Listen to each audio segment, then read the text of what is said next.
ఓం నమో భగవతే వాసుదేవాయ. మనం భారతం యొక్క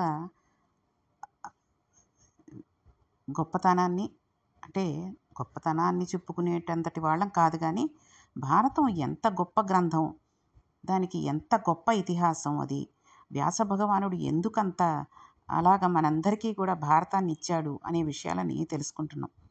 అటువంటి మహాభారతం చాలా కాలం కేవలం సంస్కృత భాషలో ఉండిపోయింది, ప్రత్యేకించి ఆంధ్రీకరించబడలేదు. ఈశ్వరుని అనుగ్రహం పరదేవతా సంకల్పం. ఆ తల్లి ఒక్కొక్కసారి అనుగ్రహించాలి అని సంకల్పం చేస్తుంది. దానికి కావలసిన పనిముట్టు కూడా ఆవిడే తెచ్చుకుంటుంది. అటువంటి పనిముట్టు తెచ్చుకోవాలి అంటే మంత్రభాగమునందు శ్రద్ధ కలిగిన వాడే ఉండాలి. మననాత్రాయతే ఇతి మంత్ర. ఎవరు శ్రద్ధాభక్తులతో మళ్ళీ మళ్ళీ జపం చేస్తారో వాళ్ళని రక్షించగలిగిన శబ్ద విస్ఫోటన శక్తి సమాహారానికి మంత్రము అని పేరు. ఈ విస్ఫోటనం చేయగలిగిన బీజాక్షరాలను తీసుకువచ్చి సమాహారంగా కూర్చి దానికి అధిష్టానమైనటువంటి ఋషిని దేవతను నిర్ణయం చేసి వేదంలో ఈశ్వరుడు దానిని మనకు అందిస్తే అటువంటి మంత్రం మీద నమ్మకంతో విశ్వాసంతో ఎవరు నిలబడి ఆ మంత్రాన్ని అనుష్ఠిస్తాడో అటువంటి వాడు ఆ మంత్రాన్ని శక్తిని పొంది తాను భూలోకంలో నడియాడుతున్న ఆ మంత్రశక్తియే ఆ రూపంలో తిరుగుతున్న వ్యక్తిగా మారి ఉంటూ ఉంటాడు. కాబట్టి అటువంటి వ్యక్తి జన్మించాలి అంటే అది కాకతాళీయంగా జరిగే విశేషం కాదు కదండి. దానికి పరమేశ్వరుని కృప ఉండాలి, పరదేవతానుగ్రహం ఉండాలి.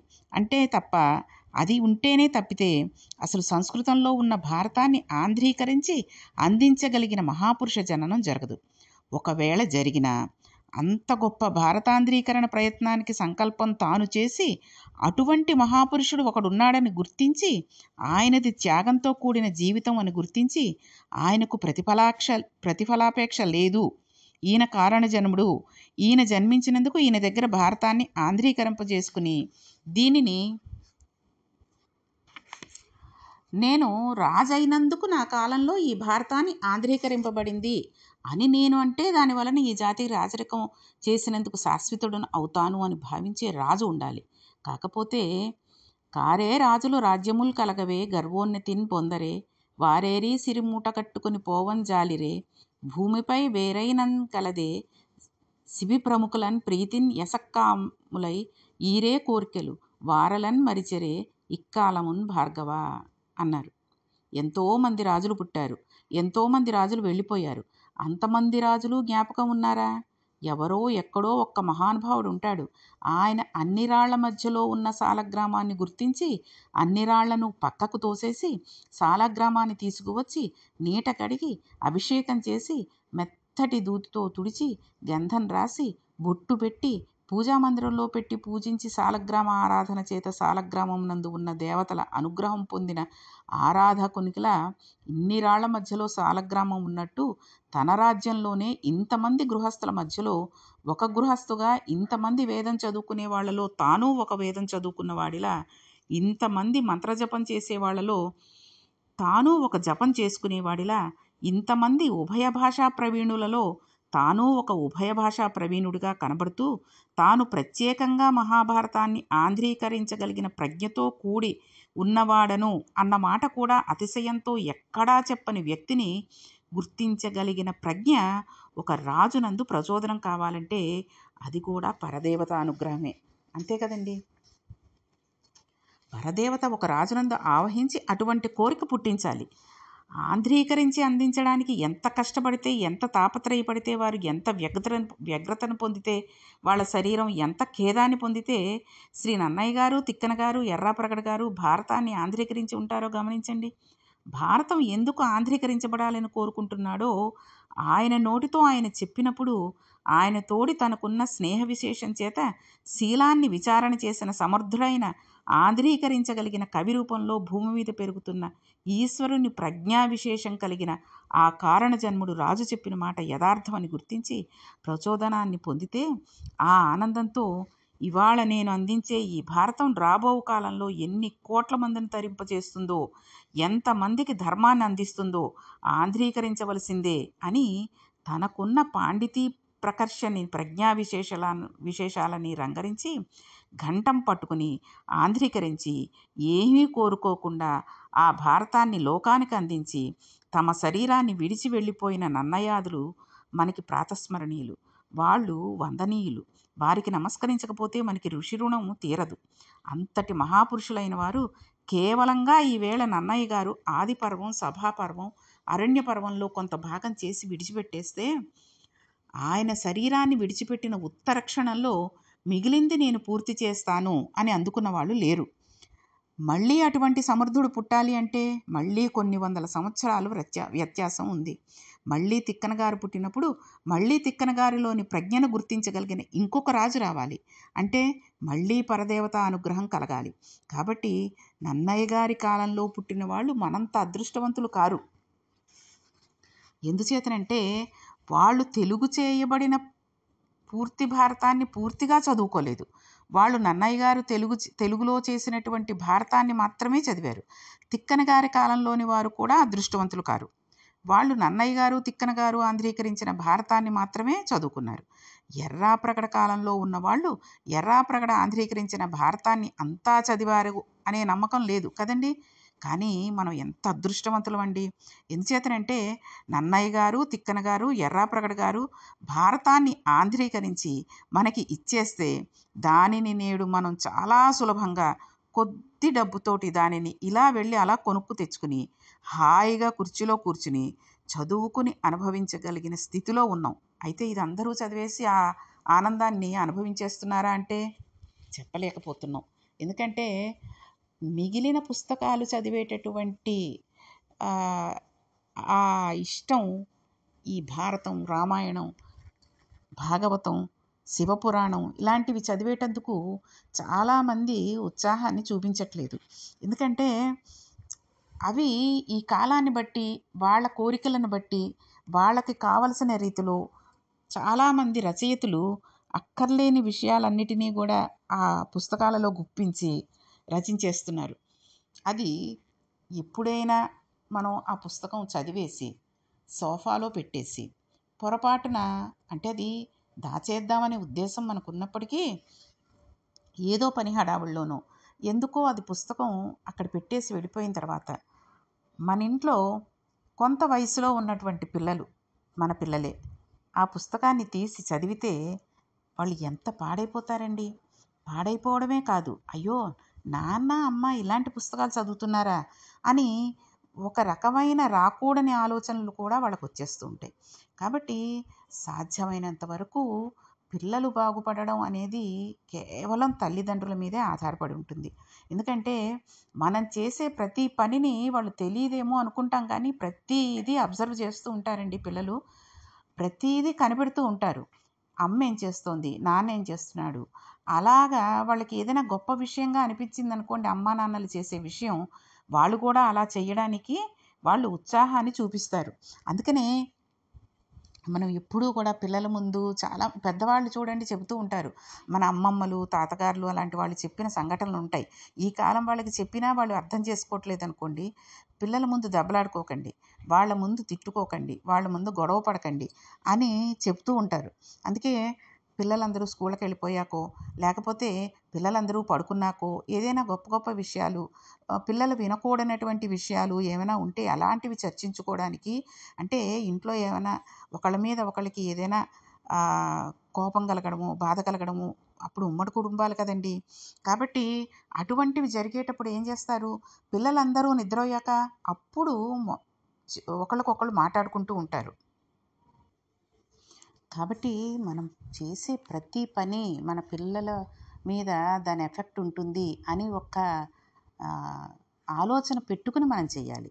ఏదైనా సరే చూడండి, ఇంట్లో మనం మాట్లాడుకునేటప్పుడు తల్లి తండ్రి మాట్లాడుకుంటున్నారనుకోండి, ఏదో ఎక్కడికో వెళ్ళాం, వాళ్ళు ఇలాగ కారు కొనుక్కున్నారట అనేదో భార్యో భర్తో చెప్పారని ఏడ్చాడు, వాడు ఎంత సొమ్ము తినేశాడో, వాడు పైన వచ్చిన వాటి డబ్బులతోటి కొనేసుకున్నాడు అని పిల్లలు ఎదురుగుండా అన్నారనుకోండి, రేపు పొద్దున్న వాడు వెళ్ళి అక్కడ ఆ మాట అనేస్తే ఎంత అసహ్యంగా ఉంటుందండి. లేకపోతే ఏదో ఒకటి వాళ్ళు ఇలా చేశారు అలా చేశారు అన్న విషయాలు మాట్లాడుకుంటే పిల్లలకి తెలియదు కదండి, ఎక్కడ ఎలా మాట్లాడాలి అనేది తెలీదు.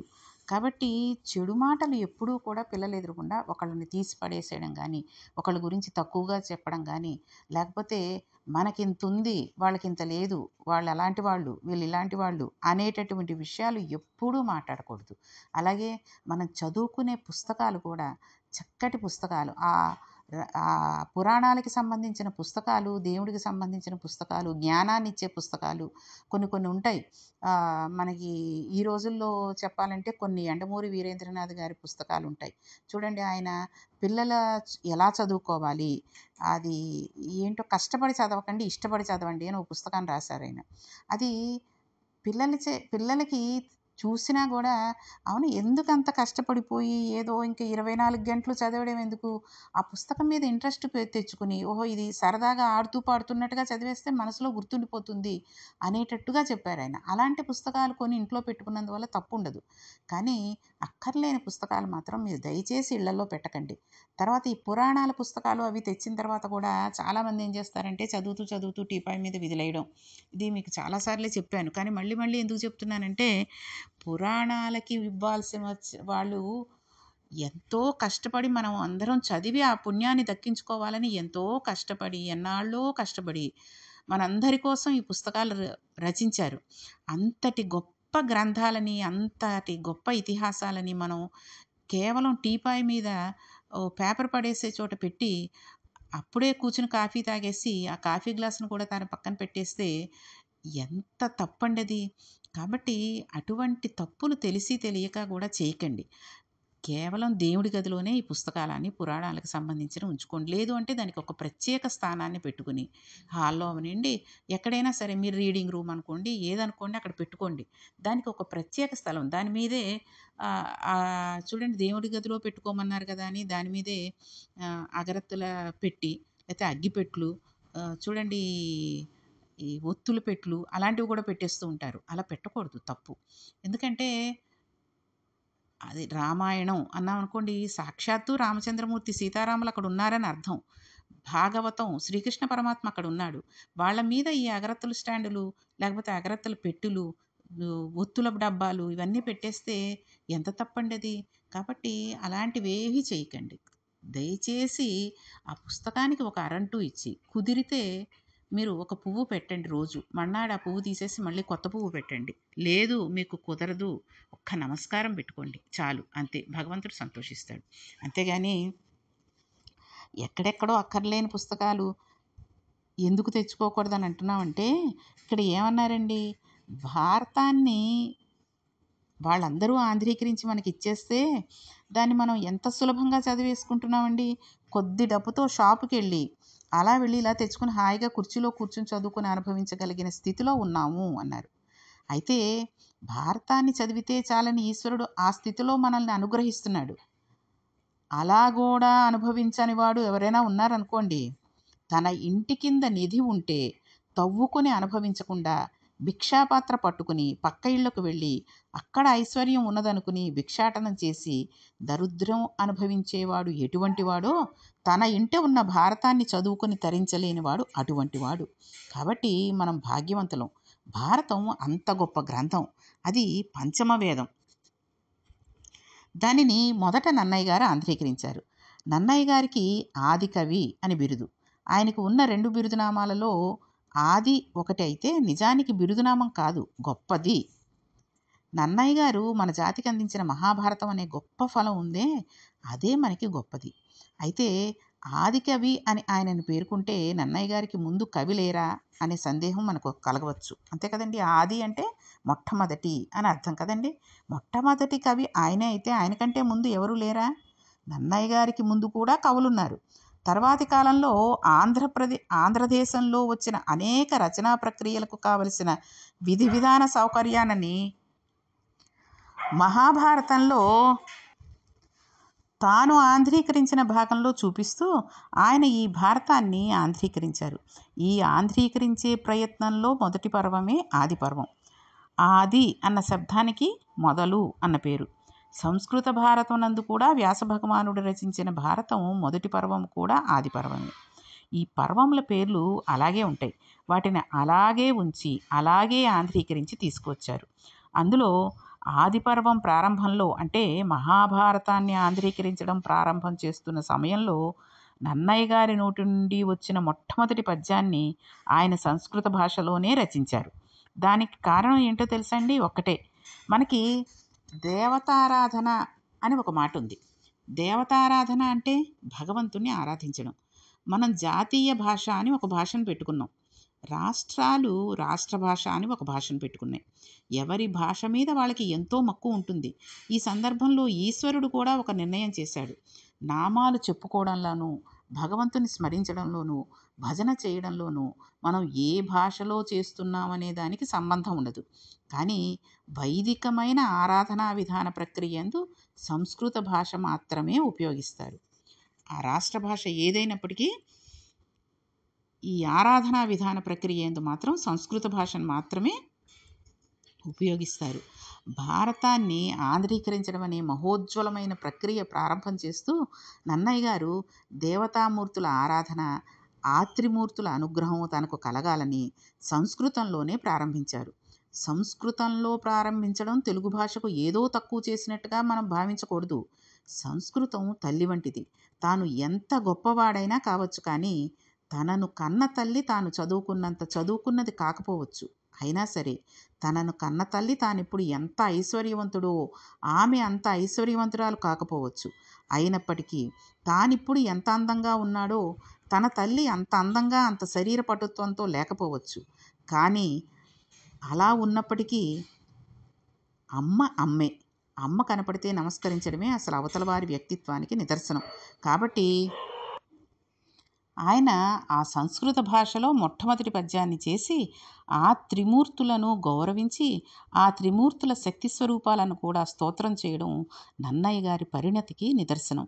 కాబట్టి ఆయన మొట్టమొదటి పద్యాన్ని ప్రారంభం చేస్తూ శ్రీవాణి గిరిజాచిరాయ దదతో వక్షో ముఖాగ్నేషు ఏ లోకానాం స్థితిమావహంత్య విహతం స్త్రీ పుంసయోగోద్భవాం తే వేదత్రయమూర్తయస్త్రిపురుషాः సంపూజితావస్సురై భూయాసు పురుషోత్తమాం భుజ భవశ్రీ కంధర శ్రేయసే అంటూ మొదలుపెట్టారు. అందులో శ్రీ, వాణి, గిరిజ. శ్రీ అంటే లక్ష్మి. కవితాపరంగా శ్రీకారంతో ప్రారంభం చేయడం చాలా చక్కటి సాంప్రదాయం, శుభప్రదమైన ప్రారంభం. కాబట్టి శ్రీకారంతో ప్రారంభం చేశారు. చూడండి, మనం ఏదైనా ఒక ఆఖరికి కూరగాయలు లిస్ట్ రాయాలన్నా సరే పైన శ్రీ అని రాసేస్తాం, లేకపోతే ఓం అని రాసేస్తూ ఉంటాం. అలాగే పెళ్ళికి ఎంతమందిని పిలవాలి, పెళ్ళికి కావాల్సిన సరుకులు ఏమిటి, ఒక శుభకార్యానికి కావాల్సిన సరుకులు ఏమిటి, ఇలాంటివన్నీ చేసేటప్పుడు శ్రీ అని రాస్తూ ఉంటాం. శుభలేఖల మీద శ్రీ అని పెడుతూ ఉంటాం. అంటే శ్రీ అంటే లక్ష్మీదేవి, వాణి అంటే సరస్వతి, గిరిజ అంటే పార్వతీదేవి. ఈ ముగ్గురు అమ్మలుగా 3 శక్తులకు ప్రతీక. వాణి అంటే సరస్వతి కవన శక్తికి ప్రతీక. ఒకరిలో ఉన్న ప్రజ్ఞ ఆయన యందే స్వార్థంతో ఉండిపోతే అంతకన్నా ఘోరం ఇంకొకటి లోకంలో ఉండదు కదండి. సరస్వతి నది ప్రవహిస్తుంది. ప్రవహించడానికి ఏ పారితోషికాన్ని, ఏ ప్రతిఫలాన్ని కోరుకోకూడదు. ఎవరి నుండి ప్రవహించాలని అడిగారు? పురుష సూక్తం చేస్తూ వేదంలో బ్రాహ్మణోముమాసీత్, వేదము చదువుకున్నవాడు బ్రాహ్మణుడు. ఆ బ్రాహ్మణుని ప్రయత్నపూర్వక పేదరికాన్ని అనుభవించమని వేదం చెబుతోంది. బ్రాహ్మణుడు నిరాడంబమైన జీవితాన్ని గడపాలి. అంతేగాని ఎన్ని తనకు కలిసి వచ్చినా ఐశ్వర్యమే కూడినా ఎంతవరకు అవసరమో అంతవరకే తప్ప అంతకు మించి భోగాలాలతో కూడిన జీవితాన్ని బ్రాహ్మణునికి ఉండరాదు. బ్రాహ్మణుని జీవితం ఒక్కరోజు ఎలా ఉంటుందో వైదికమైన బ్రాహ్మణ జీవనం ఉన్న వాళ్ళని చూస్తే మనం తెల్లబోతామండి. వాడు పరమ నిష్ఠాగరిష్ఠులై వారి జీవితాన్ని గడుపుతారు. అంత నిష్ఠతో జీవితాన్ని గడిపి తాము సముపార్జన చేసిన జ్ఞానాన్ని ఏ ప్రయోజనానికి ఆపేక్షించకుండా లోకానికి అందించడమే తమ కర్తవ్యం అని భావించి దాని వలన తమ శ్వాస ఖేదపడినా, వారి హృదయం తల్లడిల్లినా, శరీరం దస్సిపోయినా, ఆయుర్దాయం తగ్గిపోయినా, మనలో ఉండిపోయి విద్య నశించే కన్నా మన ఆయుర్దాయం తగ్గిపోతున్నా మన జ్ఞానాన్ని మన 10 మందికి బోధన చేసి మన జీవితాన్ని విడిచిపెట్టాలి. దానివలన మనం ధన్యులం అయిపోతాము. కాబట్టి త్యాగంతో జీవించాలి, స్వార్థంతో బతకకూడదు అనేటటువంటి విషయం బ్రాహ్మణులలో ఉండాలి. అలా అని చెప్పుకుంటే చాలామంది ఈ రోజుల్లో పౌరోహిత్యం చేస్తున్న వాళ్ళు అవనండి, బ్రాహ్మణులు అవడని ఎంతో ఐశ్వర్యం ఉన్నది అని మనం కనిపించాలి అందరికీ అనేటటువంటి ఉద్దేశంతో శరీరం అంతా మన తాహతకు మించిపోయి అలంకరణలు చేసేసుకుని ఆ సువర్ణ అలంకరణం ఎలా ఉంటుందంటే అసలు ఈయనకి మనం ఇచ్చే డబ్బు సరిపోతోందా అన్నట్టుగా తక్కువ ఇస్తున్నామేమో అన్నట్టుగా మనం అనుకునేటట్టుగా, అంటే దక్షిణగా మనం ఇచ్చేది చాలా తక్కువేమో అనిపించేటట్టుగా చాలామంది బ్రాహ్మణులు, చాలామంది బ్రహ్మగారులు ఉంటున్నారు. కాబట్టి ఎంతవరకు ఉండాలో అంతవరకే ఉండాలి. వాళ్ళకి కావలసిన ఐశ్వర్యం ఎంతున్నా సరే ఎక్కువగా అవసరాన్ని మించి వాళ్ళు అది కనబడనివ్వకూడదు. అలాగే సరస్వతి ఒక ప్రవాహం. అది ఒకరి నుండి ఒకరికి ప్రవహించాలి. అలా ప్రవహించి వెళ్ళినట్లయితే అది ఉపయుక్తం అవుతుంది. అలా ప్రవహించి వెళ్ళకపోతే అది ఎవ్వరికీ పనికిరాదు. అందుకని జ్ఞానం ఎల్లప్పుడూ ప్రవహించాలి.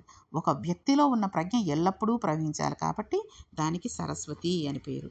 కాబట్టి నన్నయ్య గారు రాసినటువంటి ఈ మొట్టమొదటి శ్లోకం ఏ రకంగా ప్రారంభించారు అనే శ్లోకాన్ని మనం చదువుకున్నాం. కాబట్టి దీని అర్థాన్ని, ఈ శ్లోకం ఎందుకు అలా మొదలుపెట్టారు అనే విషయాన్ని మనం రేపటి పారాయణంలో తెలుసుకుందాం.